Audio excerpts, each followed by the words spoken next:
and I hate Cengage, but it's fine. Ah. Well, I had a relationship with Cengage this last week that I probably don't want to talk about, but it's all perfect now. So I'm in love with it because those bumps were, they were the problem. And now that it's over, Cengage is working really well.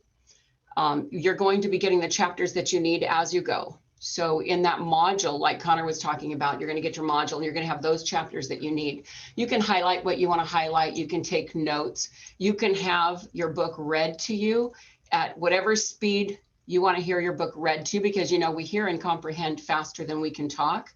And you can also choose the accent. You can have her or him speak to you in an Australian accent if you want. Have you tried that, Shina? Yeah, I tried doing that for math and honestly it just put me to sleep. So My voice puts people to sleep. All right, well, try a different accent, a different voice. And when you get on Waze, you can have Superman tell you where to go if you do Waze instead of maps. It's a thing. All right. Dr. Lewis? Yes. Dr. Lewis, this is Lori Gutierrez. I just wanted to answer the question about the academic integrity. That is just for the new modules. This course, Bio 202, is not following the new format as of yet, so does not have the academic integrity built into the course yet. It is in the other courses, though. Oh, great. Okay, Great. so it's in all the sciences and maths except for Bio 202. It will be in Bio 202 next session. Cool, great. But we still have the monitored exams, and so we still have that integrity there. Exams and everything else, yes. So I just wanted to pipe in, so if anybody's looking for it and going, why didn't I get this? Connor was correct in regards to where it will fall into the modules, but it does not follow this module. Okay. That's great. Thank you. And that makes sense because we're not writing papers, and the discussion boards, years ago I had one class and I could tell that all those discussion boards were click and paste. So they all failed because I did run them through the plagiarism checker, but we have no reason to need that academic integrity part anyway. So thank you, Lori. I appreciate it. Did anyone not make your Cengage account yet? Okay, you want to maybe try that tonight. Okay. Also, I'd like to remind everybody about their Exemplify. Make sure everybody downloads Exemplify. We don't want any issues in regards to first exam, which will be week 4. We don't want any issues like in previous. So please make sure you download Exemplify for your first midterm exam. Okay. Sorry, Dr. Lewis, just reminders. That's why I'm here this week. That is great. And if you haven't downloaded Exemplify on your new device, or if you're new to class, you want to make a little note of that right now, because it's extremely important. Otherwise, you can't take your exam and the day will come and go and it'll already be locked up and gone. Okay. I have a question on the midterm and final. Are we not doing those in person anymore? Is it going to be through the exam? That was only for about 5 minutes. And then no, we're going to do it exactly like we did before. And then going forward, remember how at the end of our last class together, I started giving you 75 questions because that's what you're going to get going forward. Yeah, so we've made that change to 75 questions so that we're consistent, so you have continuity. But then we'll be taking, that's why you need to download Exemplify. So Michelle, let me explain really quick to all of you. We've gone to standardized exams. Because we're a national school, we want all exams to be the same, being given from Fort Lauderdale to Ontario, California. So all the exams are exactly the same. So that's why with the standardized exams, there was whoever said, oh yeah, that lasted about 5 minutes.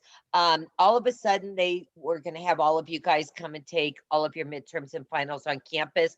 But with COVID, we have a large campus, and so, but they just decided they didn't want to chance it. We'll see what it's like for next session.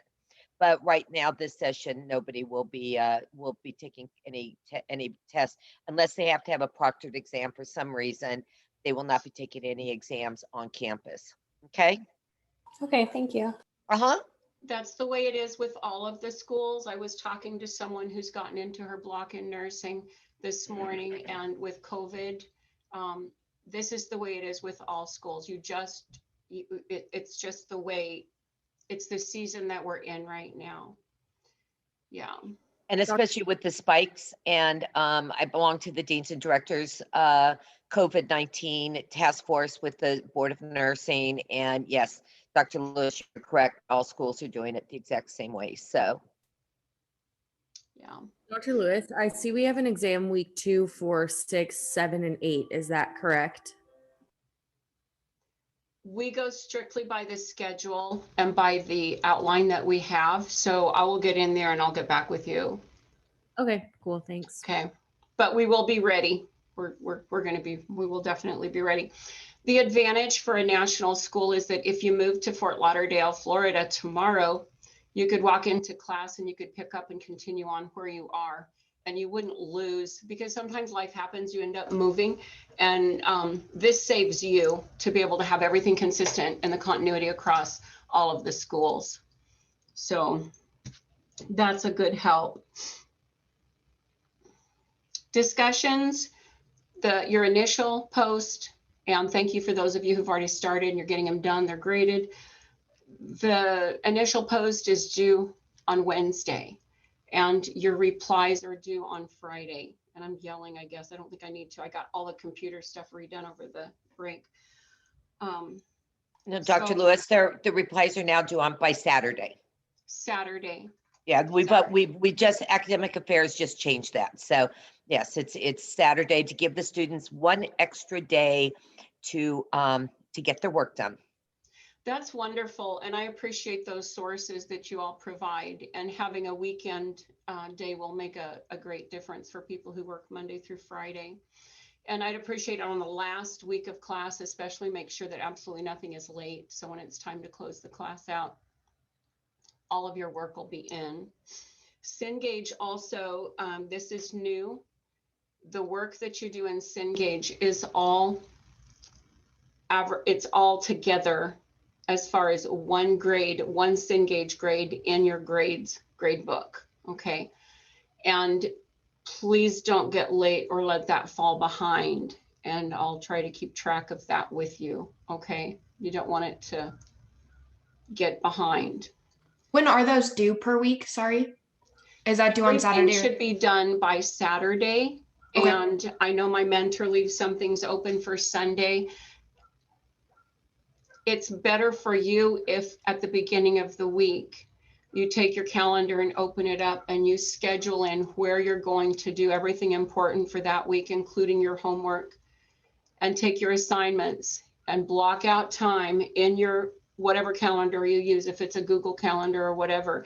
And if you need to, especially at first, put notifications so that you remember, okay, I need to go ahead and do my homework. I need to go ahead and do these assignments so they don't become late. Okay. And please ask questions if you have questions. If I don't know the answer, I will find it. And Dr. Lewis, I'm going to say one more thing and I will shut up because I'm going to leave you because my 30 minutes is almost up. And I'm just visiting with the tenured faculty this week. Do not forget, you have to pass this class with a B or better. All your sciences and math courses have to be passed with a B or better. Some of you have been phenomenal. Some of you have just scratched your way up to the top. I'm so proud of you. And some of you have been a little lackadaisical. So let's see if we can get through this next 8-week session. And I know with Dr. Lewis's help, you will continue to be successful. And we've got some really fun things planned for this next session. So I'm excited to be with all of you. So, Thank you, Lori. Okay, Dr. Lewis, I'm letting you go unless anybody has any questions for me. She's the best with questions. Anybody have a question? It's been a long day. Any Thanks questions? for coming in. Thanks for coming Okay, in, I'll see you Lori. guys again probably mid-session, okay? Take care and Appreciate wish it. you the best. Okay, take care. Thank you. Bye. Bye-bye. Okay, and I shouldn't yell. Got everything fixed up. Okay, for our breaks then, does anybody have questions so far? For our breaks, we have class on Tuesday and Thursday now, right? For our breaks, I would like to continue on similar to what we did last session, which was on Thursday, to have a variety of work on Thursday so that we can stay focused, keep our attention good, and we can hold our breaks mostly to the end of class. And then, that I'm the only one up that late and not you all. Okay. And then play by ear. Thank you for the nods. I appreciate the nods. Okay. And then we'll play it by ear. If you want to break, wave or chime in or something. Okay. There are several of us who are sick, and I got these, I never get allergies. Okay. I don't know what it is, but in the morning and the night. So we would focus on taking care of ourselves first. So breaks, let me know if you have great ideas. We'll work with what works for you for your learning style. All right. You guys look like you just fell asleep. Thanks for staying alert for that first half hour. Study hall is on Monday and Wednesday as far as where I put it in the schedule. I was required to put it in the schedule before I had a chance to talk to you all. What do you want for tutoring study hall? Could we keep the Saturday morning one too? Or Yes. thank Yes. Yes. Can I call off once in a while and do it at another time? you. Yeah, you can do whatever you want. All right, Saturday morning it is. What time? Whatever. 6 a.m. No. 9:30, 10. 9:30, 10. Anybody else want to second this with the time? I'm getting a few nods. 10 o'clock is good for me. 10 it is. 10 it is. Saturday at 10 a.m. All right. At 10 a.m. Saturday. Yeah, we had all those rules that came out, and there were a few more rules. When I run across the list, I'll let you know what they are, other than no jammies. Absences, please let me know if you're going to be absent. You all already know that. Practically no one was absent at all last session. They say that this variant of COVID is much more communicable, and I have people out on the front lines, and people survive it a lot better. Not that we know how better, it's just, it's not as, it's not as strong, so to speak. All right, so those of you who have not made a Cengage account, you already wrote a note down that you're going to do that tonight, right? Tonight. Okay. And the due dates. Don't let anything go to the next week. And if on the last week you do things early, I'm especially going to love it. All right. So I don't have to do the kindergarten thing and go find you and say, hey, knock on your door. Where's your assignment? Because you know I will. Real quick right. with the Cengage thing. So I have an account and it shows my other class, but I don't see this class in there. Do we have like a access code or something posted somewhere? I just click directly on the modules and it brings up exactly the class schedule. I had the same idea where if I go on Cengage myself, nothing pops up. But if I go on modules and click on the actual assignment, it'll pop up then. Okay. Okay. Yeah. Perfect. Thank you. Thank you. Yeah. That's how I set the class up, is I went through modules to set it up, and they had the software wrong. So Shina, I'm feeling your pain because they had the software wrong. And so I'm talking to people all like 2 weeks. It was terrible. The last week it was really bad. And then I found out, oh, they didn't put it in right, but it's all good now. Except, I also realized when I was doing my homework for chapter 13, when it got to the disorders of blood, I guess like when you're reading it, I guess it doesn't give you 13.7 or whatever, unless you go into homework. And if you were to get something wrong, there's like a little link that takes you to 13.7. But I don't know. I don't know if anybody else. 13 point, is that in the book? It's in the book. It's just that it just doesn't go past that for some reason. Like when you're, hold on. pull it up. Yeah, we need to know this. This is huge. So if you go to module 1 and then you click down on that little arrow for chapter 13, and then you click on anatomy and physiology and you click on that little blue link, I guess the section only, it stops at 13.6b, which is the RH blood group. And it doesn't give me an option to click next, but then in the homework, it asks for the blood disorders. And I guess it's in chapter 13.7 and I don't know. The only way I was able to read it is if I got a question wrong and I like clicked on that little blue link and it took me there. I don't know. I don't like that. I don't either. I don't like that at all. I'm gonna check with tech support. So you can go to 13 what? 13.6b. So for future reference. 6B is where you can go. Yes, and then I guess there's an additional section, which is 0.7, which is just disorders of blood. So I don't know if we need to know that for the upcoming tests, but it just doesn't, I don't know how to access that without. This is the last time I teach this class that I'll know if you need it for the test or not. After this time, I won't know either. So is it 0.7 or is it 13.7 where your disorders are? 13.7, and I think it goes up to, I don't know. I don't know how many sections of that. Yeah, everybody's listening so they can get these questions right. Yeah, 13.7 A, B, C, D. I don't know how much it goes, honestly. I think- Okay. Okay. Well, I will find out. And I will email tech support tonight.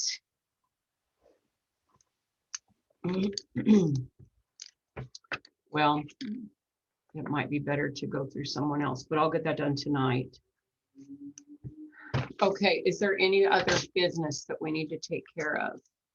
Our whole class is different. Everything has changed. But we're all good. So I can see 13.7 in Cengage. Okay, Like, I don't know if it's like Shina on the right-hand side, there's like a little blue book that says full book. And if you click it, you can like get a whole outline of like each chapter. And when you click on 13, the blood, it goes all the way down to 13.12c. Okay. Oh, damn. So I don't know if that helps you at all, but It does. Thank you. I didn't know how to access it unless I was on yeah, homework. I don't like Cengage. I hate that we got rid of Bookshelf, to be honest. I was a little disappointed when I saw that. Yep. wow.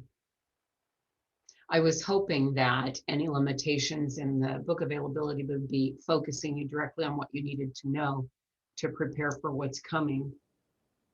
I like Cengage that it's organized, and like I mean, it keeps you organized because it lists all the work that you have to do. I just don't like the program in general. That's it.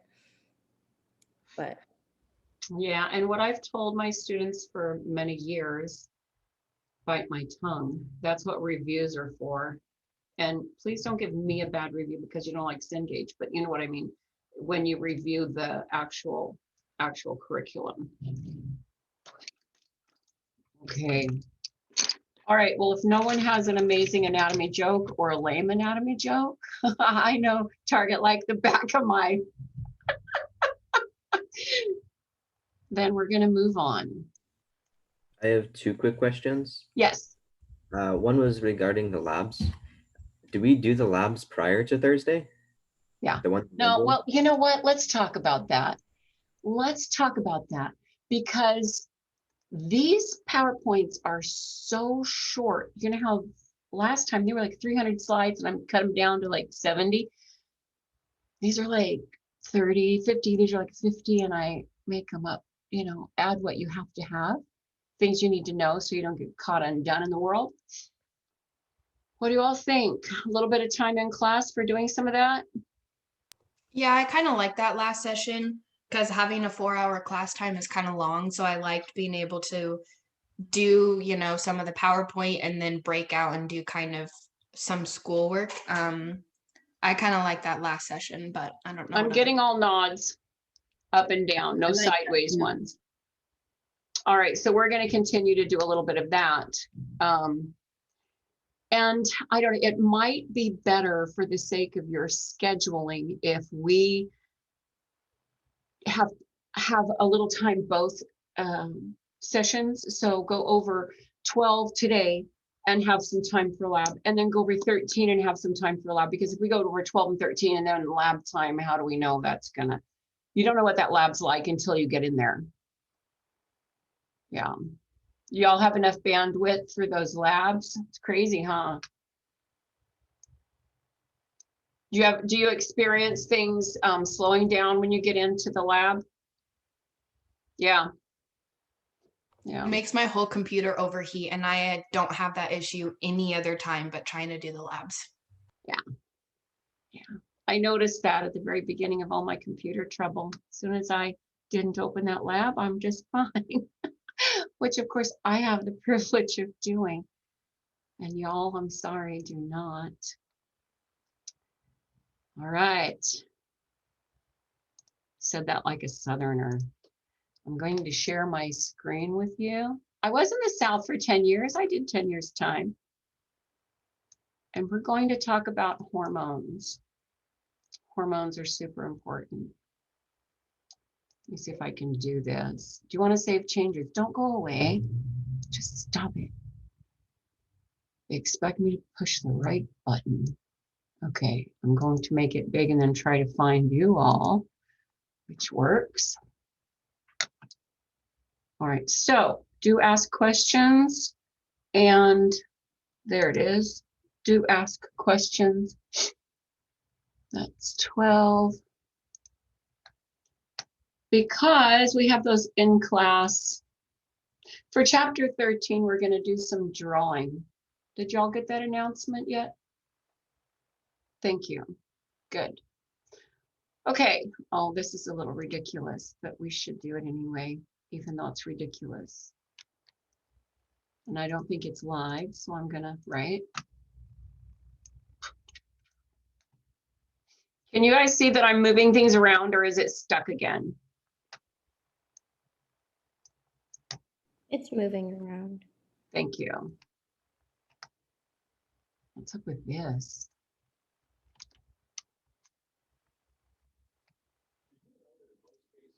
Commercials, because we need them. Can y'all hear? Yes, we can. No, no, of course not. I'm being COVID. We're doing our best, but this is the first time in my career, and I'm not sure that's enough. Pretty soon we're going to start losing our own. Not to the disease, but to the toll it's taking. I fear this will hurt us in a way we can't even begin to understand.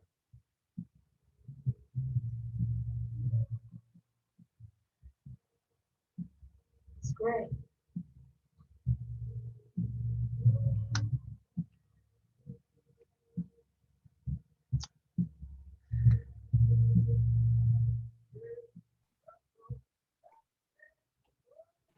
Dr. Lewis, are we supposed to be watching a video? No, you guys can't see it? No. Then how did someone say I've never seen anything like this before? I'm going to stop share. It's not life changing. It's just, you know, a little bit of that COVID. Let's be afraid. We got to protect. I thought someone was in your office like talking to you, and so I thought we were just like, I don't know, hanging out. I thought the same thing. I was like, oh, someone's having a personal conversation and forgot to mute it. Yeah, I was like, uh-oh. That's why I was asking, did you guys, oh crud, stop this. That's why I was asking if you guys could see and were you know, if you were still connected with the screen share. See, we could see the PowerPoint. And so we were all like, oh yeah, we're doing the PowerPoint. Like we didn't know we were supposed to be looking at a video. Well, let's see if this works. It's one of those brain breaks. That's all it is a brain break. Yeah, we'll see. We'll try. Can you guys see this? We can see the YouTube now. The crazy room. Richard isn't sure everyone's best enough. Best is good enough. And I don't know who Richard is because I don't watch this show, but you know. My favorite. Oh, it's a lot of people's favorite. I've never seen anything like this. Everyone really pulled together today. It would be beautiful. It wasn't full of dying people. I mean, COVID. We're doing our best, but this is the first time in my career, and I'm not sure that's enough. Pretty soon we're going to start losing our own. Not to the disease, but to the toll it's taking. I fear this will hurt us in a way we can't even begin to understand.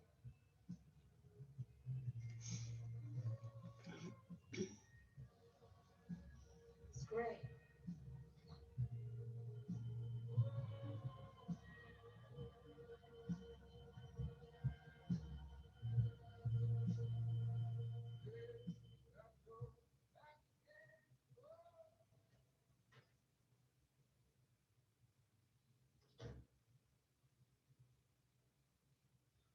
Her sights are coming. She was fine. She got out of bed and tried to resuscitate her coding patient. The exertions pushed it over the edge. Maybe, or maybe her lungs already look that way. The experimental drug doesn't reverse damage that's already occurred. She might have been on a COVID high. What about putting her on BiPAP? It won't be enough if she's not already responding to high flow. Where's Pierce? She went home. She's not answering her phone. I think it's time.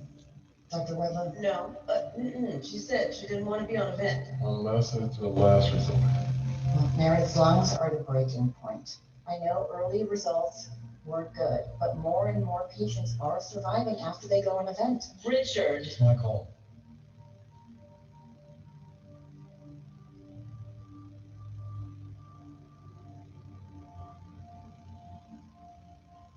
Do it.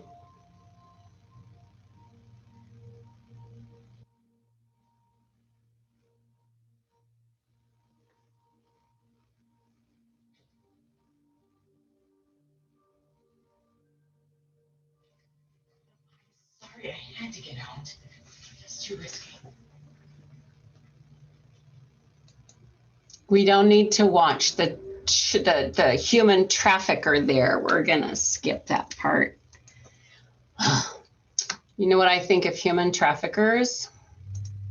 All right, probably the same thing you do, right? Okay, anatomy and physiology. Now let me know, can you see the full screen of anatomy and physiology with all the little ones on the side that I leave there? No, we're still on YouTube. How funny is that?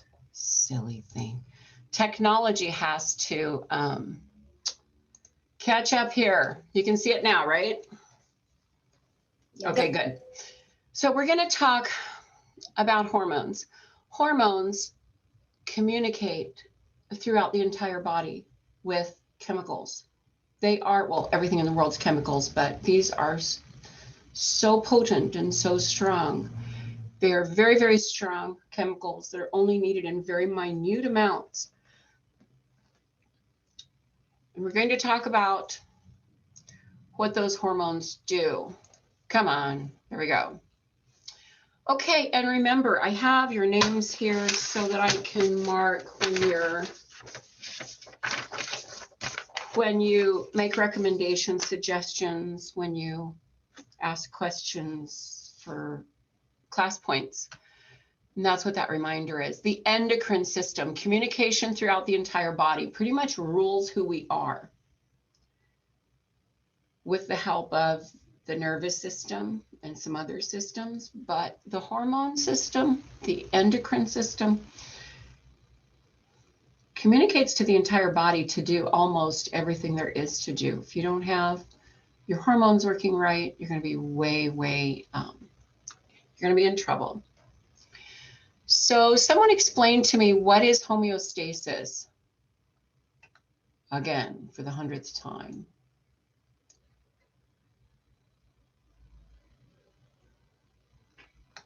That's bringing internal environment to equilibrium.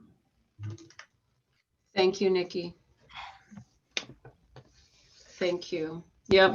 You're welcome. We want to stay in normal limits. We can't go out of normal limits or it's and sometimes death. So we want to stay in those normal limits, homeostasis. There may be a positive feedback loop or a negative feedback loop. Somebody want to explain to me or give me an example, either one, of somebody besides Nikki, and feedback loop, negative or positive? Yeah, the positive is when it's further away from the equilibrium, and the negative is when it's closer. Good. I'm flipping through you all and I missed, who was that? This is Janet. Thank you, Janet. Okay. So negative feedback brings us very, very right directly back toward normal. And then, which is a positive thing. Positive feedback takes us away from normal, which is a negative thing most often, but you got that perfect. The hypothalamus sends chemical signals to the pituitary.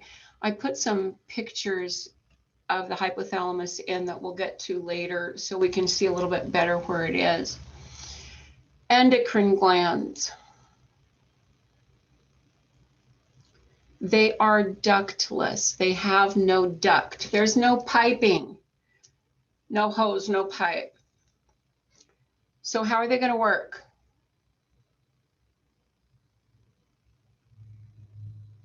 They secrete directly into the bloodstream. How does that work though? We'll get there. It's all right. We'll get there. So here we have a bossy pituitary gland, and our body works better when that actually functions. And the pituitary gland is, we're going to see here, the pituitary gland, right up under here, this white circle, controls or regulates a lot of other glands. You can see there's a pineal gland that's back here. And we're going to go over each of these one by one. And here's the thyroid, right up here under the thyroid cartilage.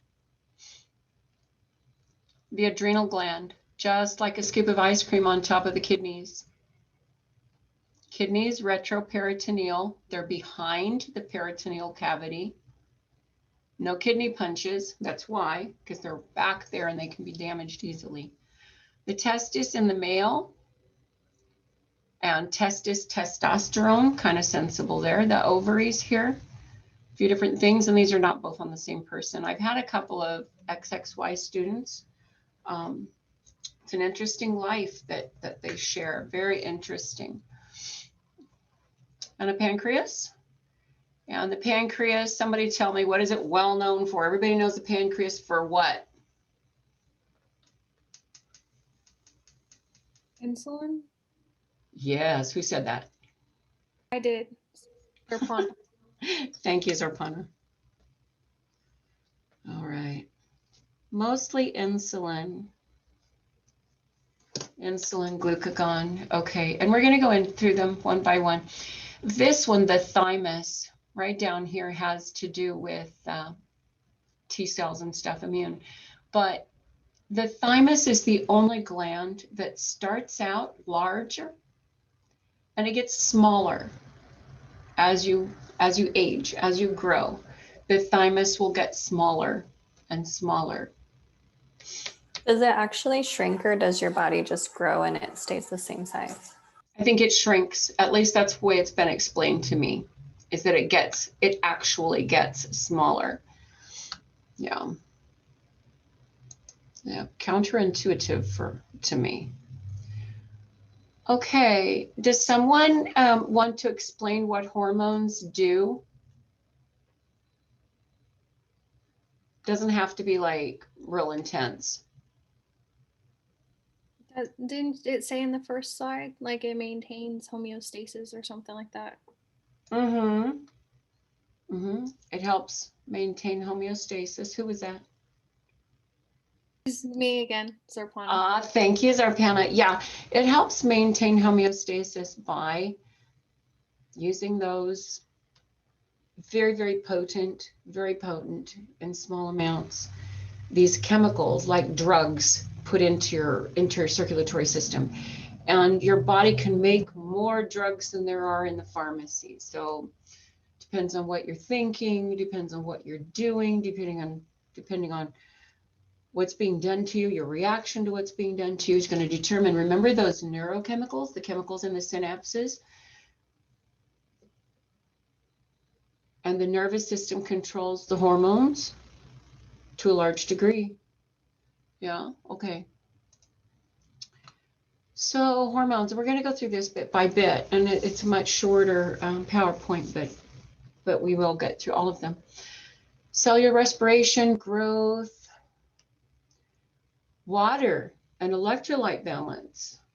Very important. Water and electrolyte balance under hormonal control. The secretion of many hormones are under the control of other hormones. Our behavior patterns. And sometimes you'll find, don't be judging and don't think you know what I think and what my beliefs are, okay? But as an example, all right, just as an example, there will be a feminist who hates the manifestation of testosterone in a human, okay? Because they say it makes them too, oh, what's the word? What is the word? Not frail, right? These are not frail men who have testosterone. These are men who will defend your honor, right? Okay, I'm going to tiptoe out of this. But testosterone's a hormone. It does affect behavior, all right? It does affect behavior. So does estrogen. Have you seen some girl on a whole boatload of estrogen? Yeah, okay, it's not just me and all my anatomy students historically. Right, when there is way too much estrogen in the room, let me out. We need a balance, right? Balance, okay. You guys can pop in anytime you want. If you tell me what your name is, I'll get you down for your class points. Control behavior patterns. Now, I have a bone to pick with a few things, okay, in every curriculum, but right now when I'm seeing controls behavior patterns, no. I would say enables or facilitates behavior patterns, right? Because if I were to have too much or too little of this or that hormone, wouldn't I be mature enough to be a good human anyway, right? So it's going to facilitate more. It's going to alter me. It's going to allow me to have a greater capacity maybe, right? But that doesn't mean the responsibility is on the hormones over there. The responsibility is still on me on whatever my behavior is. Good enough? So it's not going to control me and make me go like, oh, you're hypnotized. You can take all the money out of the cash register and you're not in trouble. Okay, it is 6:49. We're doing okay. We're all hanging in there. And we're talking about what hormones do. They do regulate reproductive cycles, growth and development. Okay, growth changes when hormone changes. All right, so if you're living in Oregon and you're in grade school and you go to the school nurse and you say, I don't want to be a whatever my sex is, this school nurse will give you medication to prevent those hormones from coming that will start puberty so that you'll begin to manifest female or male characteristics, okay? That's hormonal regulation. The hormones regulate when and what happens to our bodies. And we'll talk about it a little bit later. I'm gonna move you out of the way. Yeah, we're gonna talk about that in a minute. Anybody have questions? It's always better if you do your homework and get that all done before Tuesday class and then play Stump the Teacher. Then I have more fun. It's a lot better. All right. Chemical control functions as a negative feedback loop. And we talked about that. We mentioned it just briefly. Remember the thermostat that's at the beginning of every anatomy book and every human biology book, high school and college. about the thermostat and how the temperature comes and goes. Remember that feedback loop, negative feedback loop? And the function of hormones is the same. Anybody want to explain it? Y'all doing okay? You want to hang in there? You want to take a break? Okay. I can only see 14 of you. All right. So of those 14, nobody wants a break. We're going to classify some hormones. Probably the classification, just what they're made out of. Okay. So some hormones are modified amino acids. All right. They're all, yeah, modified amino acids. And that's like epinephrine and oxytocin. And we're going to talk about those two hormones later. Modified amino acids. Then just straight up plain proteins like insulin and growth hormones regulate how our body manifests itself, how it changes over time. Then we have steroid hormones. These are steroids that the body makes, including cortisol and estrogen. They're made of just steroids, and in reality, steroids are kind of protein-like. If you look at their structure, they're considered in a lot of anatomy and physiology books. Just say, okay, protein. All right. Why would this be clinically significant for a vegan person?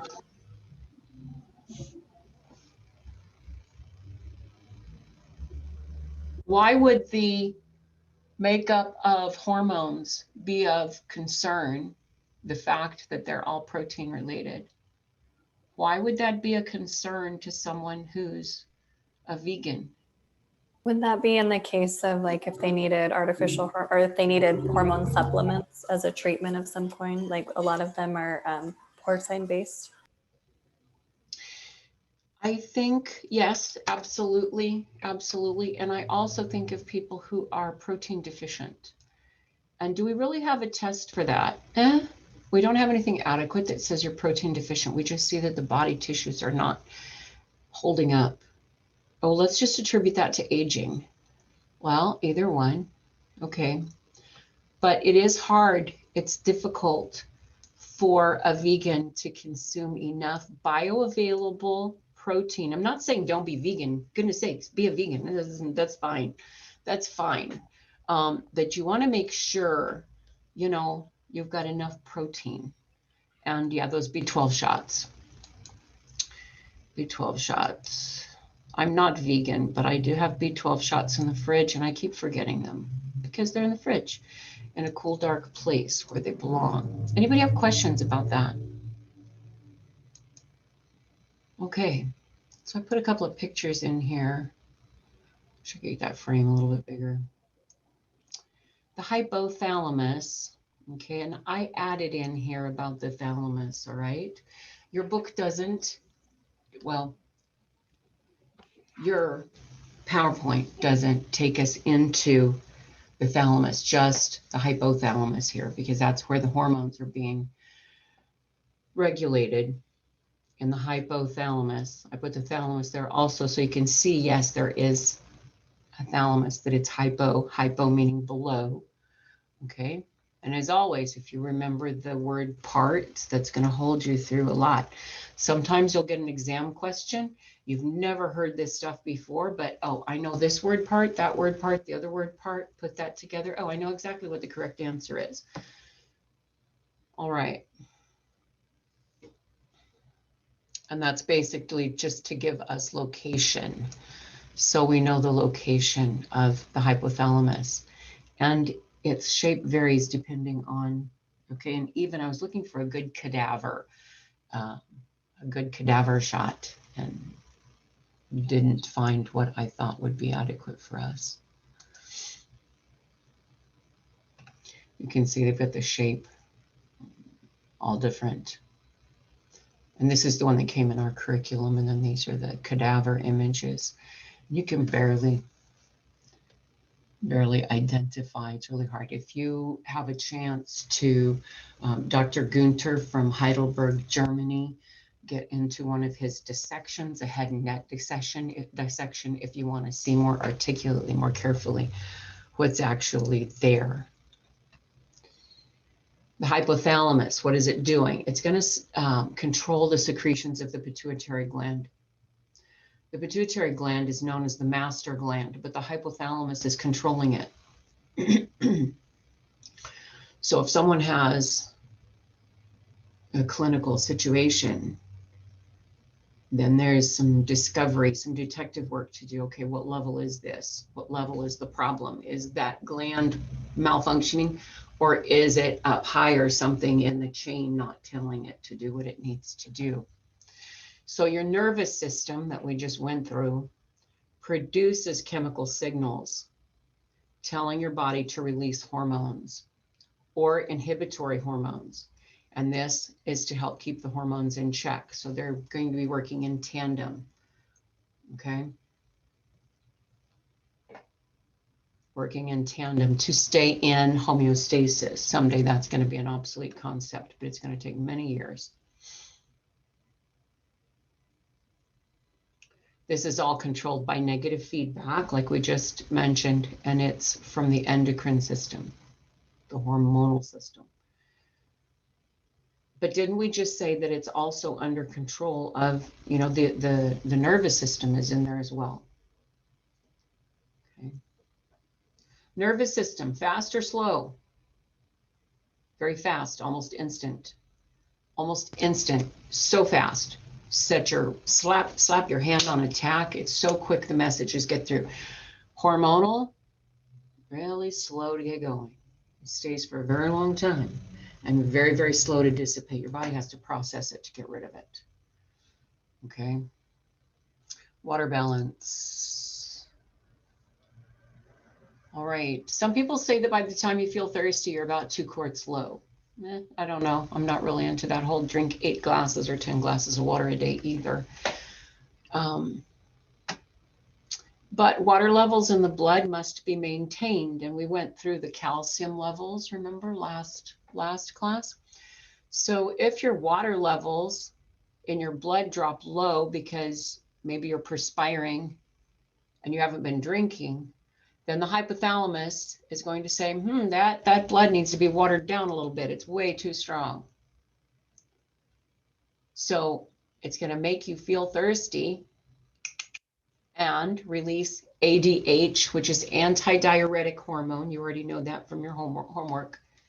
So the antidiuretic hormone and you feeling thirsty should cause you to conserve water and drink water. Between conserving water and drinking water, then your blood should get thin enough, not be so thick.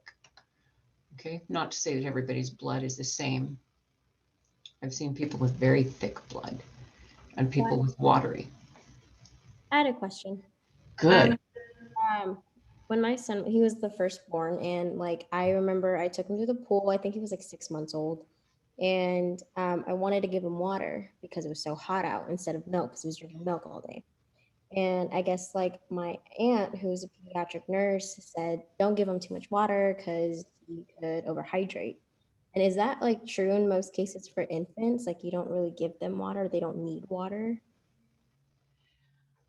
If it's an infant, and an infant would be months, not years, okay? When they're a year, for sure, they're not an infant anymore, according to the American Heart Association. Anyway, I can understand if they're breastfed, the design of the breast milk is exactly what that child needs, and it continues to develop and change as the child develops too. But if the child's been perspiring, I would definitely give them water.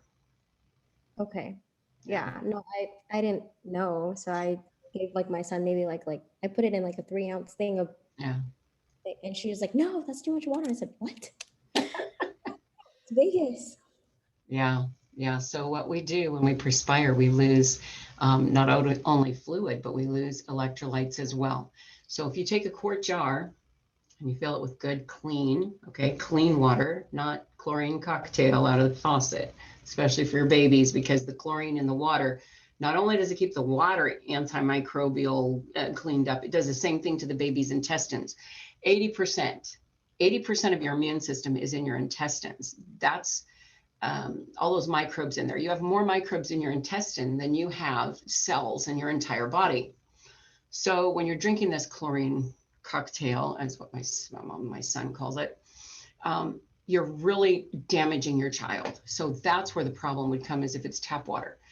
But if you have good water, then take, drizzle a little bit of honey in there and put 1/4 teaspoon of salt to 1/2 teaspoon of salt, stir it up, sip it and see if you think, and what that does is it replenishes the electrolytes. And so you've made a Gatorade that does not have the neurotoxins in it from the coloring and the artificial flavoring and that kind of thing.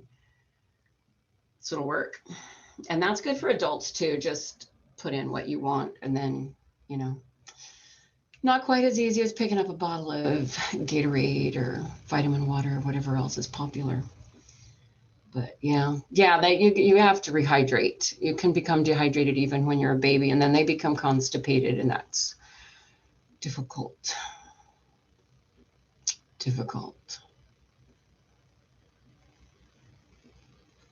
So in your kidneys, and we're going to talk about this in the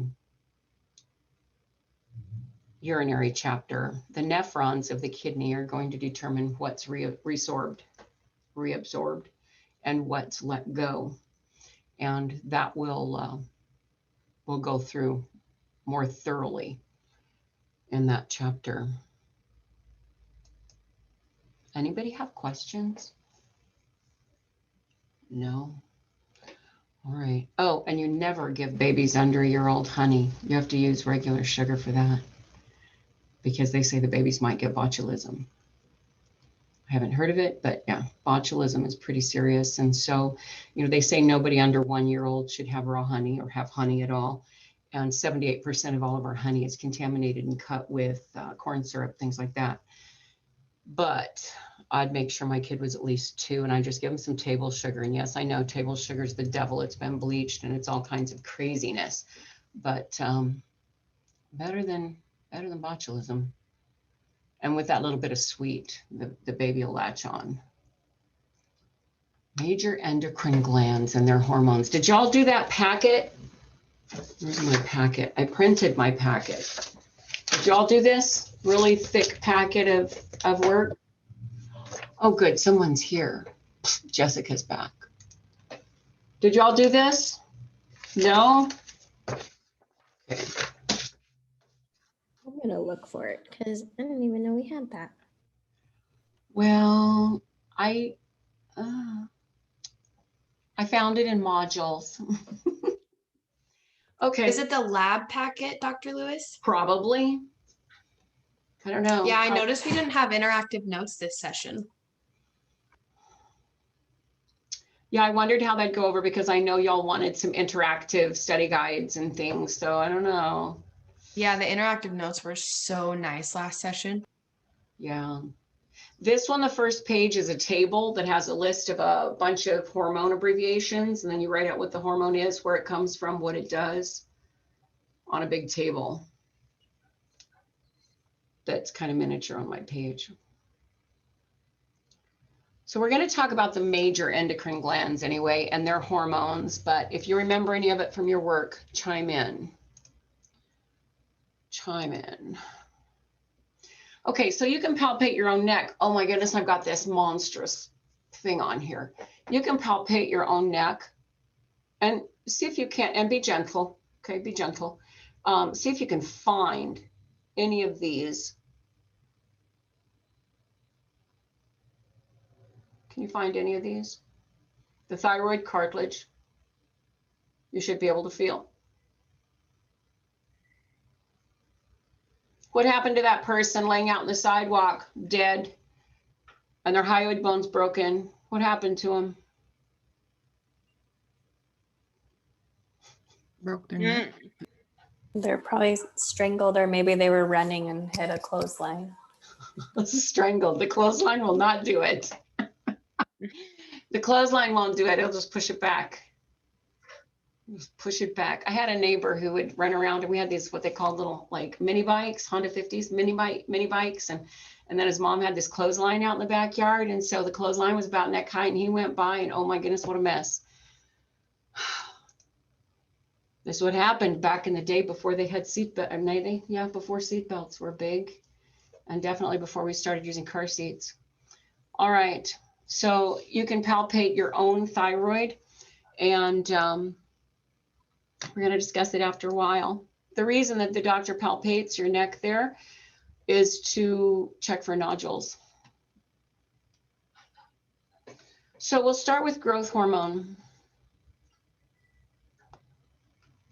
Growth hormone is what regulates, of course, growth, right? And there's that HCG diet, all right? But growth hormone, when the growth hormone is deficient in childhood,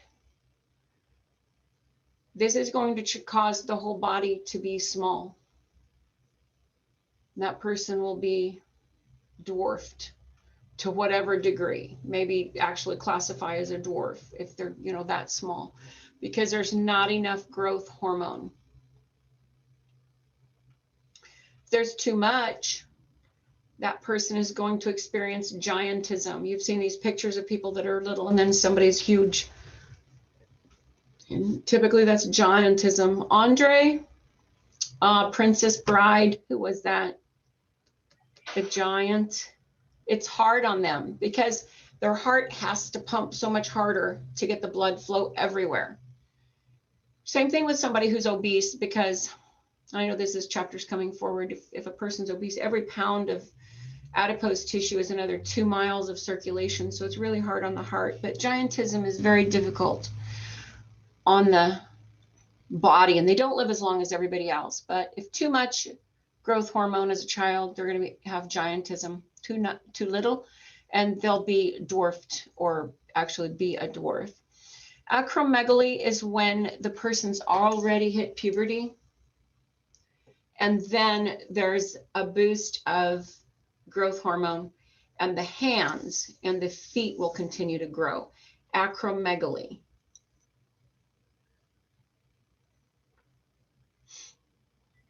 Controlled indirectly through the thymus, indirectly through the hypothalamus.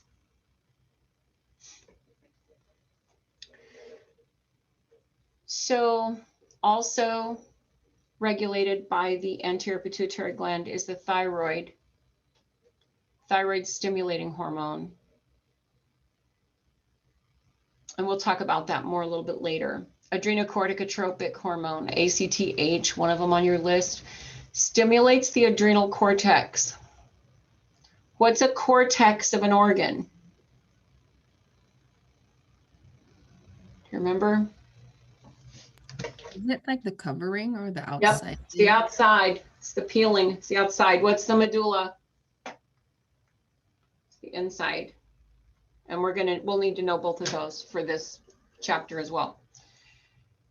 Melanocyte stimulating hormone stimulates melanocytes. Somebody tell me, what does a melanocyte do? You guys know this.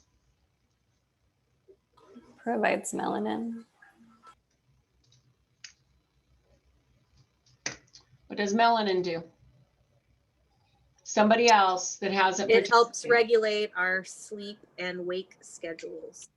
That's melatonin. Very close. Oh, melanin. That's skin Melanin. color.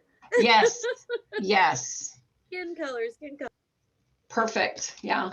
Yeah. Very close. Yeah. Yeah, I was looking for the Broca's area, Grey's Anatomy thing, and they had one. I didn't have time to watch it or anything, but they accidentally unplugged the wrong girl. Oh, but melanocyte, melanin, not much different. Melatonin, melanin. I learned something about melatonin this time. All right. Follicle stimulating hormone, and you think, okay, follicles are in females. Well, follicle stimulating hormone is in females and males both. Not only does it stimulate the ovarian follicle development, it also stimulates sperm cell production. Yeah. FSH, very common, well known, everybody knows these. Luteinizing hormone is in both females and males also. Stimulates ovulation and progesterone production, and also in males, testosterone production.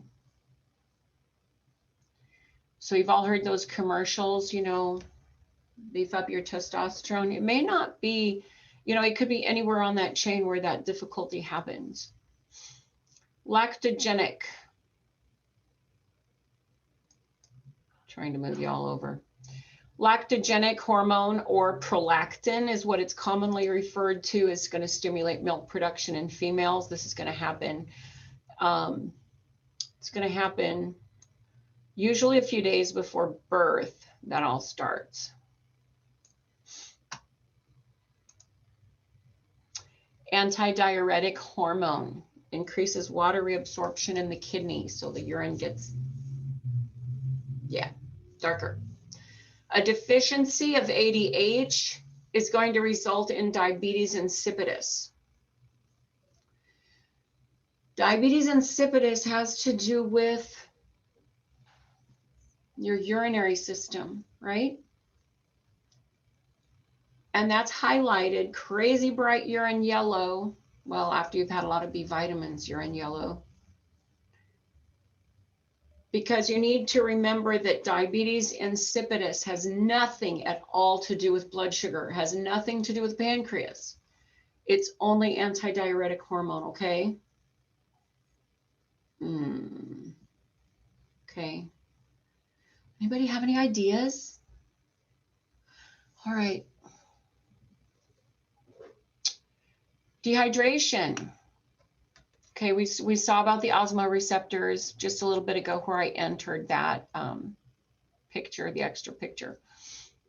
If a person's dehydrated, the body's going to conserve water. A diuretic causes the body to lose more water, to urinate more, a diuretic.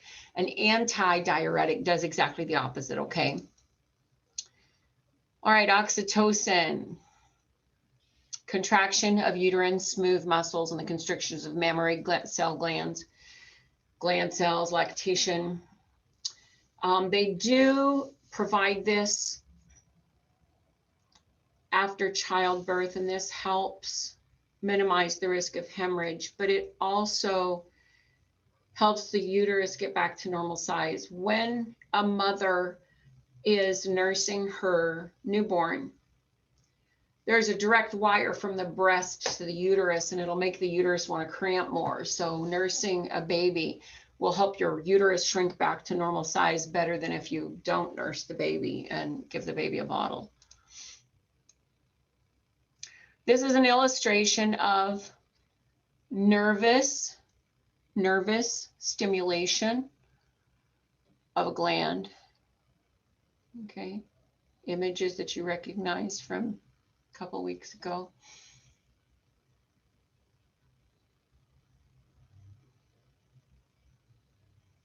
And the hormones are carried in the vessels all the way throughout the entire body. You guys doing okay? I'm going to pull you wider so I can see everybody. All right, I can see everybody again. Does anybody need to stop and take a break? Okay, as soon as we're finished with these, then we're going to take some time to work on lab work, okay? All right. Thank you for those nods. I appreciate it. Okay. Nervous system involvement with the endocrine system. No system can stand alone. They are all intertwined, interlaced. Okay, the thyroid. It's below your larynx on the trachea. And every single curriculum says your thyroid requires iodine. If you ever find a load of minerals that you have to choose one for your thyroid, always pick iodine. That said, there are certain scenarios with thyroid disorders that iodine is disastrous for and it will harm it. But you always pick iodine, okay? because that's a textbook answer for mainstream. Somebody be louder.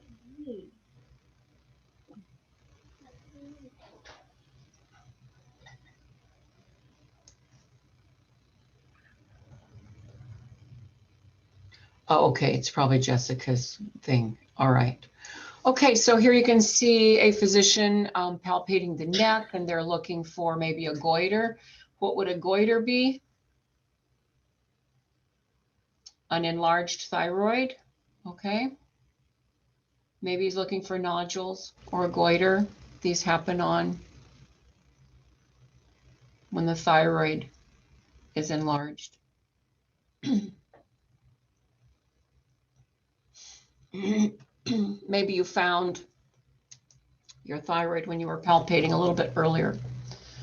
Here you see, and I've added this chart. It's an oversimplified, this is what your blood work might show. Now, there's always more to the picture, so we don't diagnose, prescribe, or treat, right? We talk about T4 a lot, and we talk about T3 a lot. There is T1 and T2. We never talk about it. It's not usually tested, and they are not considered significant. Calcitonin, we remember that from our bone chapter, skeletal system. Regulates calcium and phosphate concentration, regulates calcium deposition and loss out of the bones. Okay. And here you can see if you have high or low thyroid stimulating hormone, which can be checked, and high or low T4, high or low T3, and what the potential diagnosis would be, because these hormones all work together, okay? They all work together. And if something's out of whack, then the blood work should show it. Now, there are other thyroid tests that should be taken. This is here as an example.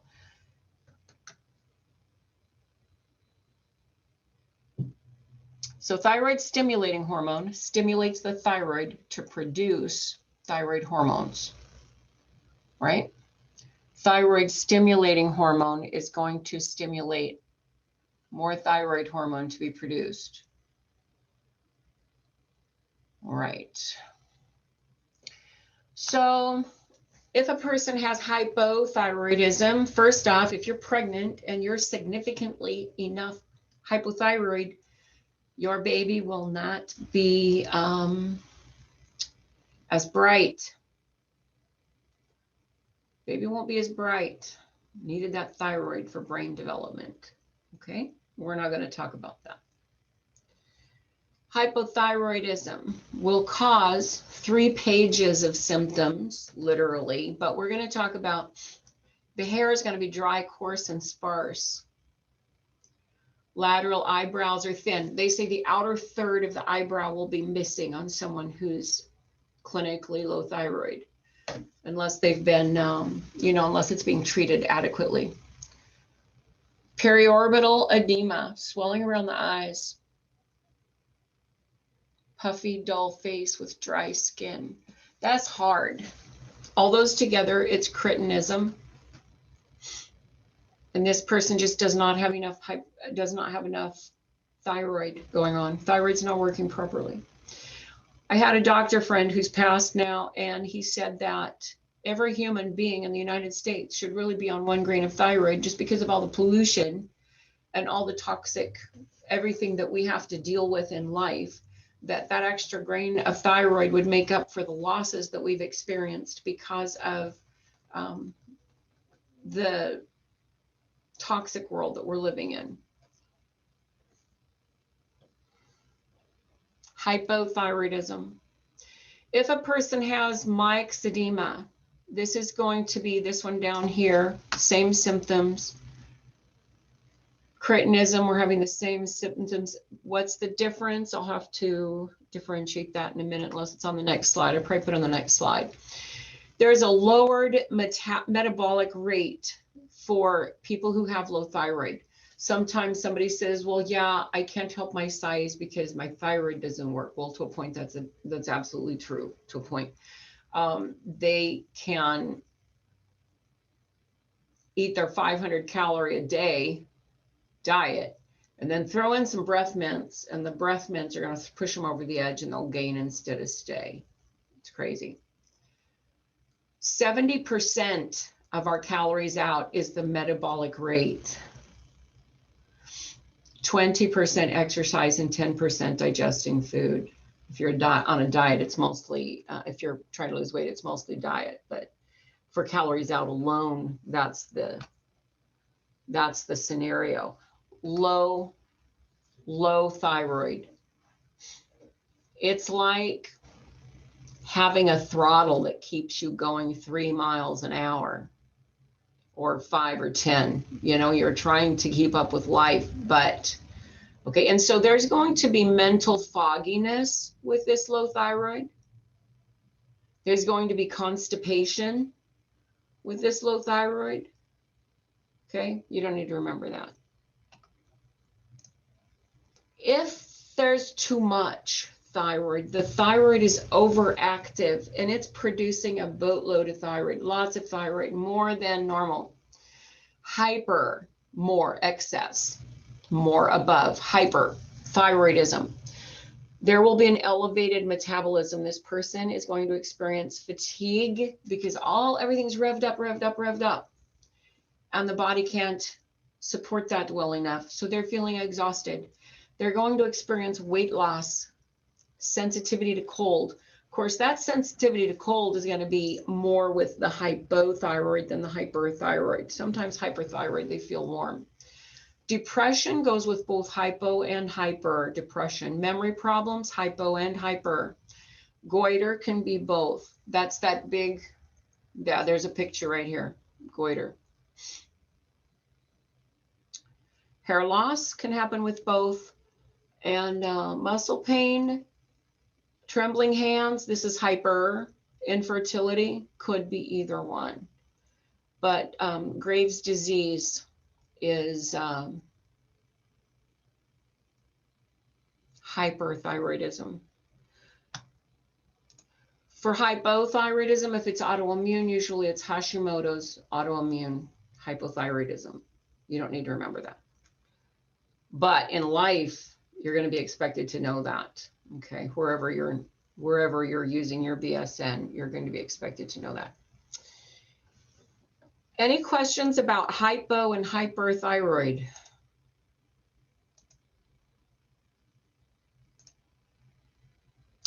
Parathyroid.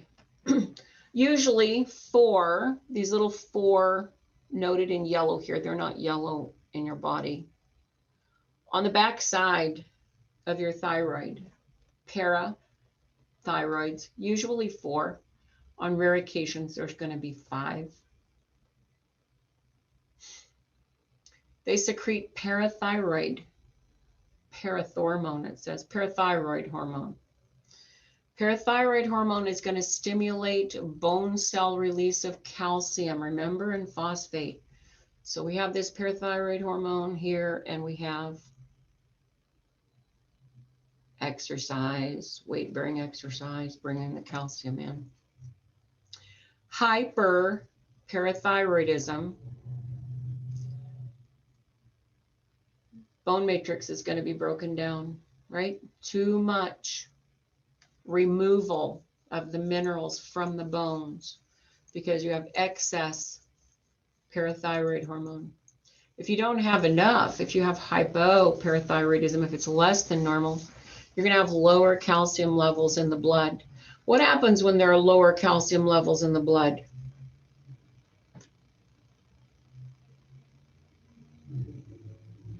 The osteoclast starts breaking down the bone to Yep. Get calcium. Yep. So we can maintain homeostasis. Yep. All right. And here's our textbook's picture about where the parathyroids are. They're back here in the muscles.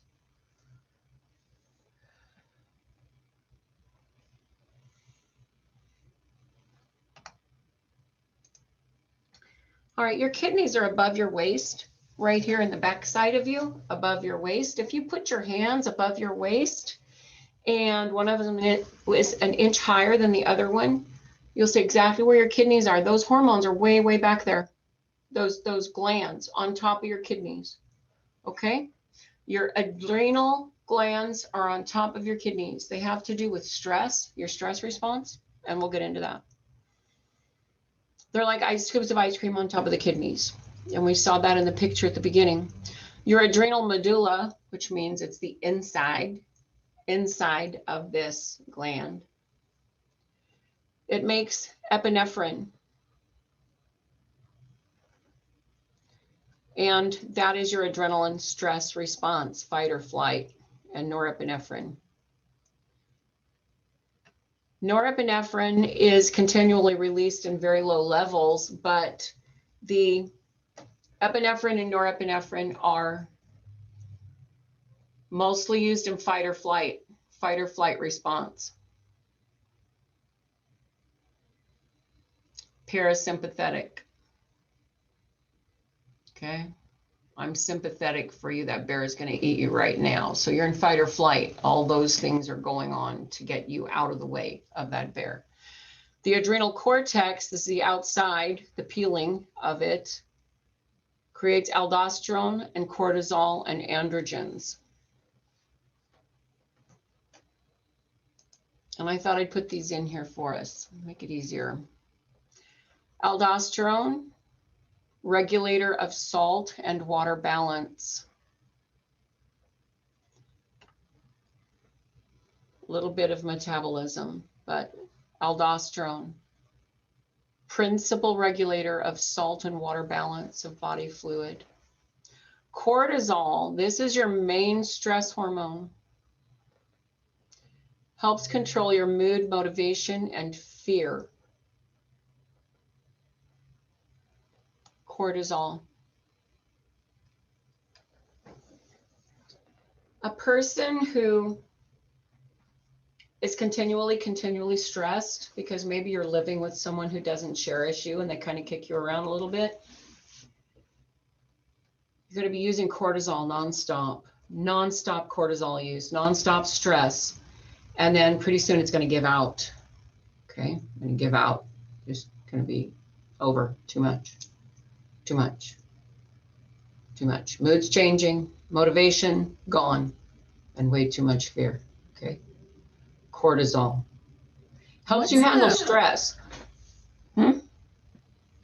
What happens if you have too much, or if you're using too much of the cortisol? You go into depression or like mental disability or something? Yeah, that would be a good way to describe it. Yeah. It's not just mental and emotional though, because there are a lot of physical. This is a whole picture. And we're only talking about a fragment because this person's going to have some significant physical problems as well. Just like the woman who ends up divorced and 5 years later she has cancer. Her body it didn't handle it very well. But that's the way it goes. Androgens. This is principally for the male reproductive system. The main androgen is testosterone, and we'll get into that more later on.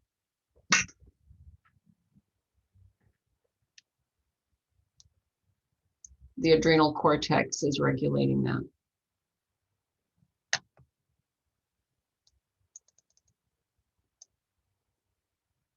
How are you guys doing at 7:30? You should tell me instead of me tell you. So curious on where that packet that you mentioned is in the Canvas, because I pulled up the lab report, but I don't see like all the abbreviations and table that you were mentioning. Well, Shina, if it's not there, let's don't get it. Oh, let me see if it tells me where, because we do need a bit of a brain break. Okay, chapter 8. Oh, I was getting ready before I changed books, I'll bet. Lab report.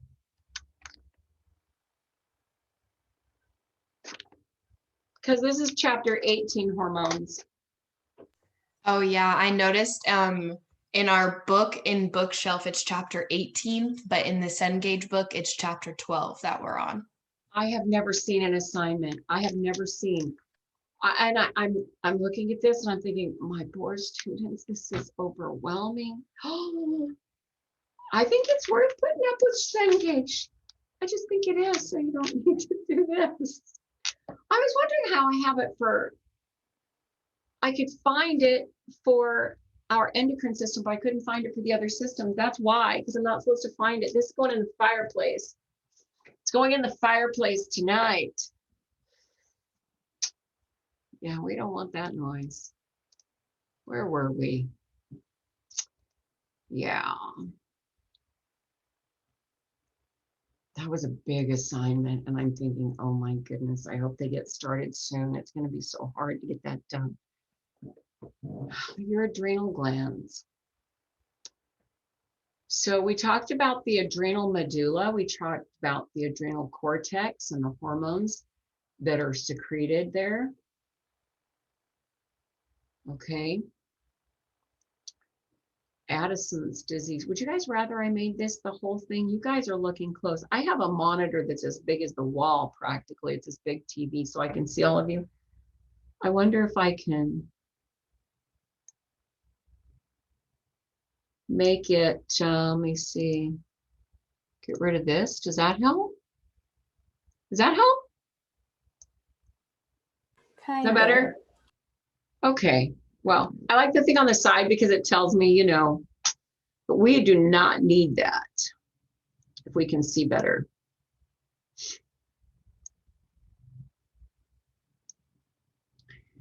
So, symptoms of Addison's disease. This is going to be a bronze pigmentation of the skin. I was going through and looking for images for Addison's disease, and I kept seeing so many that looked like vitiligo. Vitiligo is an absence of melanin, all right, where there's no melanin in the skin. Addison's disease, that sign for Addison's disease is a bronze pigmentation of the skin. You're going to see coloring on the skin, like these hands, this coloring, and this person does not need to wash their hands. Their hands are clean. And this person can't get that coloring off. This reminds me of a Kaposi sarcoma, but it's not. It's just the coloring, okay? It's just the coloring. Changes in distribution of body hair. They're going to get hair where they don't want it, not hair where they do want it. GI disturbances, gastrointestinal disturbances. They're going to become more weak and lose weight. And postural hypotension, that means that if they sit up, then they're going to have low blood hypotension, low blood pressure because they sat up, okay, from laying down. Or if they're sitting and you take their blood pressure, then when you stand up, then they're going to have low blood pressure because they stood up. Postural hypotension. And hypoglycemia, low blood glucose, okay, for Addison's disease. Cushing's syndrome, it's sad. And I don't know if the syndrome comes before the personality changes or if the personality changes are part of the syndrome, because it's if you've seen pictures of women with untreated Cushing's syndrome, Cushing's disease, they'll look almost like a man. They will have facial hair like a man. They'll have this moon face. They'll have these big shoulders, but they're kind of round, all round everywhere. It's called a moon face. Central nervous system irritability, sodium and fluid retention, thin extremities. This is what's known as truncal obesity. So a person who's been on steroids, they're going to have truncal obesity. Same. This looks like the same appearance. GI distress, too much acid, fat deposits around the middle. Gynecomastia, that means this man is going to have breast enlargement. They have a greater susceptibility to infection. Females, amenorrhea, their menstrual cycles are going to stop. Hirsutism, thin skin, purple striae, okay, so all these cracks of purple, and then bruises and pedicai. They're just osteoporosis, fragile bones. That's horrible, you know? Hormones, they do so much. They do so much. Aha, and I can move it even without my thing over there. Anybody have questions about the adrenal glands and their hormones and a couple of disorders? Only a couple of disorders. Okay, so then we have a pancreas.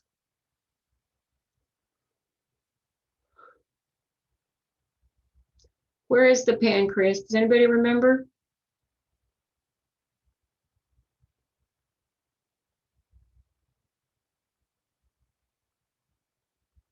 Should have put a picture. All right, we'll get there. The islets of Langerhans are in the pancreas. And I added this little picture so we can see better. The beta cells, you can see the little beta cell representation right here. This is what produces the insulin, okay? Then we have alpha cells, and they produce glucagon, okay? And the blood glucose levels are regulated by a negative feedback. Again, almost all the feedback loops in the body are negative, almost all of them. So with this negative feedback loop, we have both alpha and beta cells working in tandem to make sure we keep blood sugar levels at a certain normal, okay? Normal setting.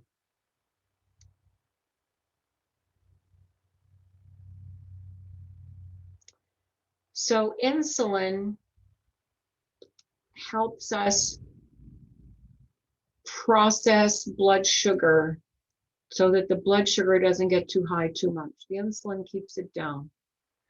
The glucagon keeps it up, okay? Because we need enough, but not too much. What happens if the pancreas doesn't work anymore? Say it was destroyed in a car accident, removed. Person's going to be taking insulin. You can eat the sugar, but you can't eat the insulin, so to speak, you know. You must have a pancreas to live. Your pancreas has to survive, has to be functioning enough for you to live, which is why type 1 diabetic or an adult onset diabetic will die if they don't get their insulin. That's what's really big about the insulin prices going down. Now, I'm not close to anybody who's diabetic anymore. I used to know someone who was diabetic, but the insulin is necessary for the sustenance, for them to exist, for them to stay alive. And it's sad sometimes. Who was it just got in trouble in court? They were making opioids and they were jacking the price up. They were rigging it where they would make more money. And I was glad to see that they lost in court. Not that that'll fix things, but maybe help. Alpha and beta cells, insulin production, glucagon production, working in tandem to keep our blood sugar levels where we have enough and not too much. All right.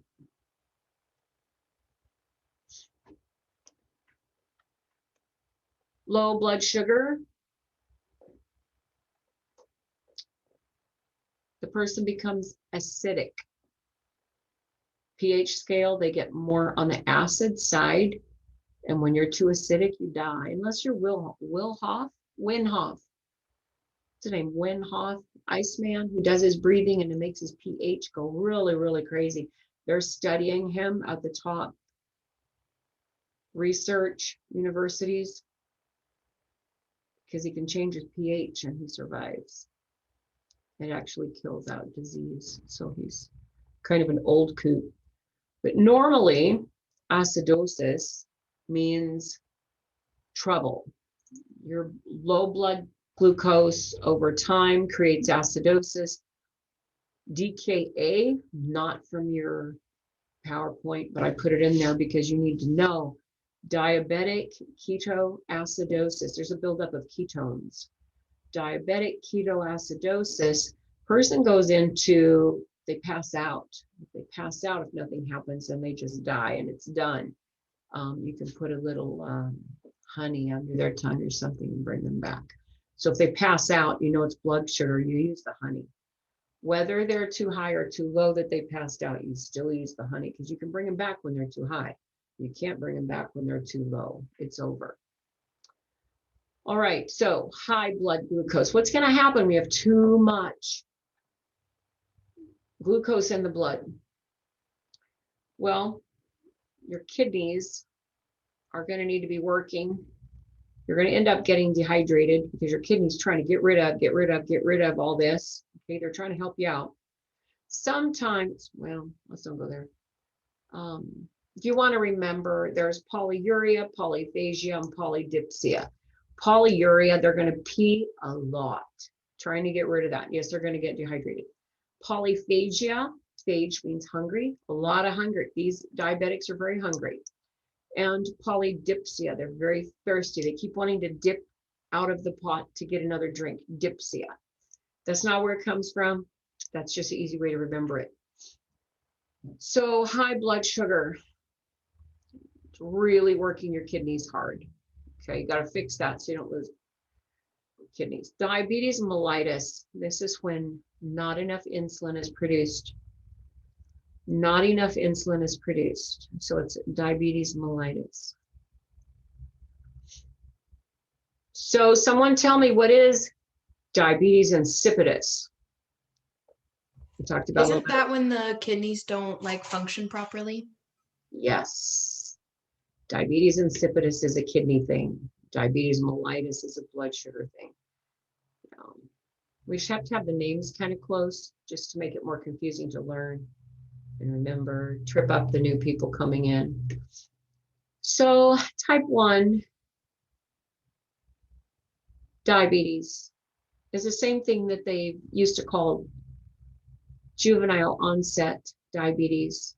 There's no insulin being produced. This person is on insulin for life. No insulin produced. Type 2 or adult onset, what it was used to be called, people still know what it is. Type 2 and adult onset.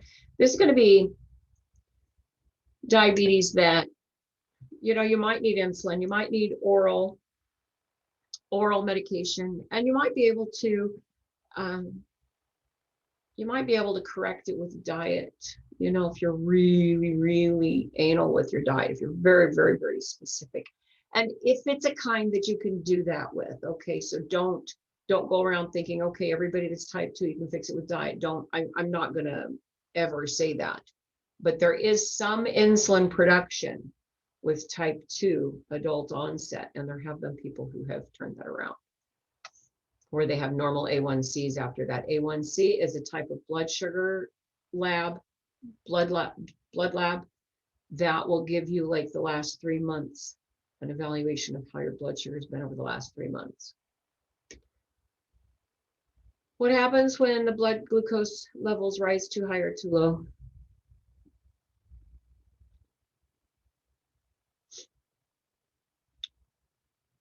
You get sick, huh? Gonna pass out. Gonna pass out. Dr. Lewis, can I share something? Please do, Tisa, please. So I am taking metformin, not because I am a diabetic. I take it because I have PCOS, and it allows me to, have my period every month and as well as ovulate. So A lot of people, when they tell them that I'm taking metformin, they're like, "Oh, you're diabetic?" No, I have PCOS and I need to Yeah. take it. So not only is the metformin for diabetes, but it's also for those that have PCOS and those that are trying to get pregnant as well. Cool. Good success with getting pregnant. I think more babies, we need more babies. I'm voting for more babies, not population control, for a lot of reasons. Good, yeah. I have a daughter with PCOS, and it's a little rough, it's kind of a rough thing, but it's hard for people with PCOS to not be diabetic, to not be, there are a couple things that go with it that, yeah, but thank you for sharing. I appreciate that. Yeah. And let me know as soon as you find out. Okay. Well, at 7:47, just like a jet plane that we can't go anywhere on because of COVID, we're going to talk about testes and ovaries. But this is only in the hormonal part. We're going to talk about them more thoroughly when we get to reproduction. So,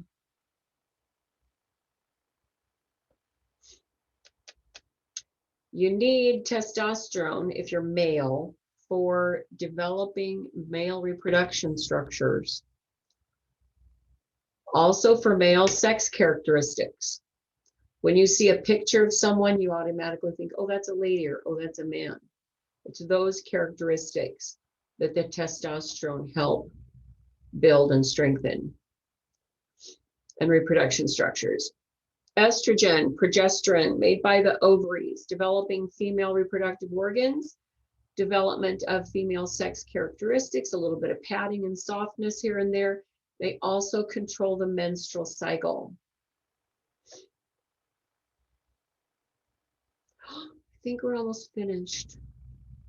Okay, where are you going to find the thymus? It is behind the sternum, and it secretes thymosin. This is important for T cell production. It's important for immunity. And the thymus does shrink as we age. Where is the pineal gland? It's in the brain, near the thalamus. And its main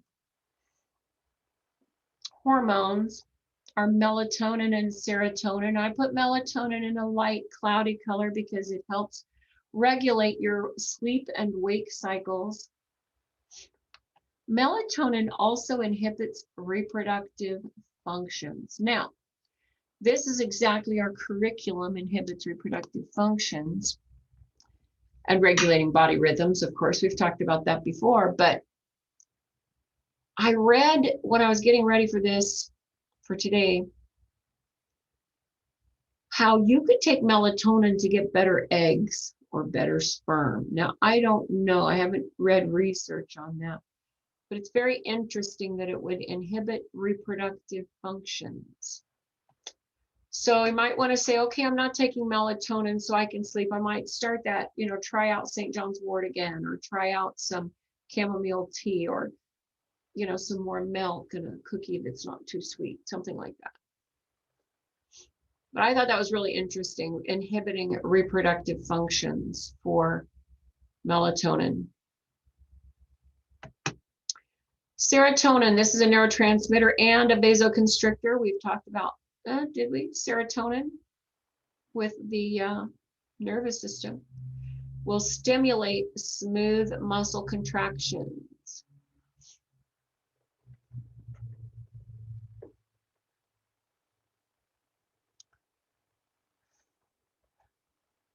I thought these were amazing things that melatonin is supposed to do. You will not be tested on any of this melatonin bit right here, not this slide, okay? So melatonin promoting luteal function and increasing, follicle oocyte maturation. I just thought that was very interesting. You can see in the lower left how we have a chart of daily melatonin secretion, and this is secreted by the body on purpose as it goes, okay? And that's why it's a class 2 carcinogen to work overnight. Yeah, it's a carcinogen to work overnight, but sometimes we could work overnights anyway. Just take real good care of yourself while you're doing it, okay? Because you're going to be up working in bright lights overnight. Then that means take a look at this or any other representation of the cycle and say, okay, if I'm at work during this time, I'm going to take a melatonin about here, and then it's going to go up like this, and I will have this while I'm asleep in a dark room. Okay, so that you can kind of, just like you would take it to get over jet lag, except you'd start doing that daily to protect yourself from some of the ravages of working overnight. What is serotonin? Monoamine neurotransmitter. It helps modulate mood, cognition, reward system, learning, memory, and then vomiting and vasoconstriction. So sometimes I've given people precursors to serotonin and a few other brain chemicals, people who were having issues with some of these. And that gives the body the building blocks to go ahead and make it into serotonin if the body needs serotonin. But since you've put the precursors to it, it doesn't give you an overload of serotonin. It doesn't give you too much. Your body won't make more than it needs to. So our next to last slide, I added one. It was our last slide. What we did, we talked about the functions of hormones. We classified hormones into major chemical categories, and we described how the hypothalamus controls the endocrine system. We named the major endocrine glands and described the effects of their hormones on the body. And the reason I did that instead of having you do that is because y'all look like you're done in. Well, no, you don't. You look excited and ready to go. Oh, that looks better, Jay. All right, so truly our last slide, because we were always doing what age does. So what happens when people age? Most of the hormones are going to decrease. You don't have as much available.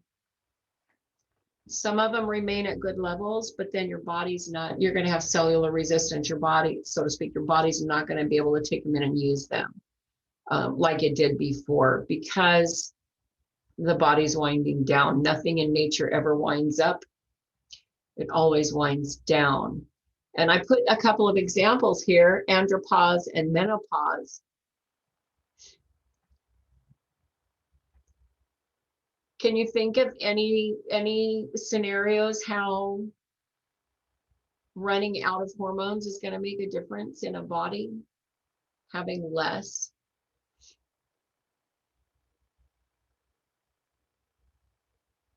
I want some more of those hormones that make my skin look better, right? Anyway, that's it. That's it. How about questions?